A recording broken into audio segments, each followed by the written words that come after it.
Our colleague in ASI Powerhouse, Carly Krakow, usually joins us on the show for her segment, the catch up. That segment is on to bigger and better things. Soon, she will be airing her segment as a separate video podcast. However, today we have a short clip from Carly with some updates to share with you, along with a sneak peek of an interview she conducted that is airing tomorrow. Let's check out what Carly had to say. There we go. And we will miss Carly. It's the first time I think she's not with us, right? Yeah. تفضلوا.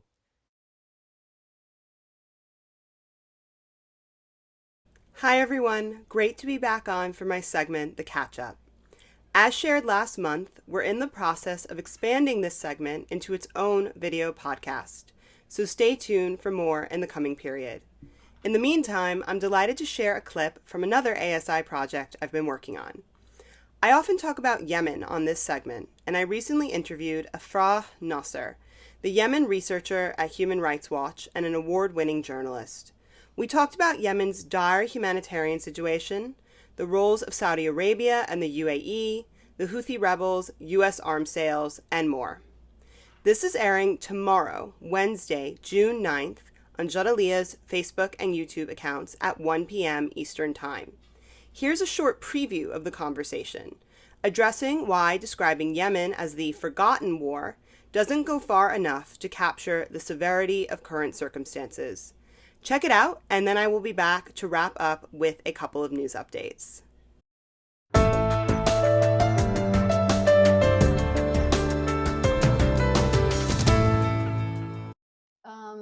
Very often when I hear the word forgotten, I find it a little bit problematic because Yemen was never actually remembered to be forgotten. It has become like a nice word to say that could describe the international community guilt over not addressing the conflict in Yemen. And the main reason is that the power dynamic in the conflict in Yemen is really interesting because you have a coalition of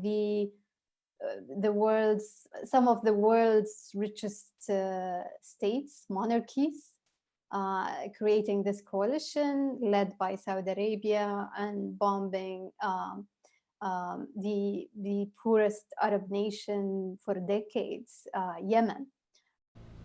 Again, that was Afrah Nasser. She really offers incredible insights in this, so tune in tomorrow at 1 p.m. Eastern. In other news, I want to touch on some current affairs developments. As you absolutely know by now, it has been a tremendously difficult period for Palestine. There is so much critical information being shared in the show today about ASI's resources regarding injustice and resistance, so I won't inundate you further, but please check out those materials. On the subject of Palestine, I wanted to address the one-year anniversary of the senseless killing of Iyad al-Hallaq on May 30th. He was the 32-year-old disabled Palestinian man who was shot and killed by an Israeli police officer while on his way to a school for people with disabilities in Jerusalem. His teacher witnessed his murder, and he was completely unarmed. The situation in Palestine is unique, and we always want to be careful not to collapse differences across situations. We also know that police brutality, racism, and discrimination of various kinds often manifest in similar ways. So on the occasion of remembering Iyad's life, horrifically taken, I want to briefly address the risks that people with disabilities face because of police violence in this country, the U.S. as well. We do not have reliable statistics about precisely how many people with disabilities are killed or face violence at the hands of police each year. This isn't sufficiently tracked, but research suggests that 1/3 to half of all people killed by police in the United States have a disability.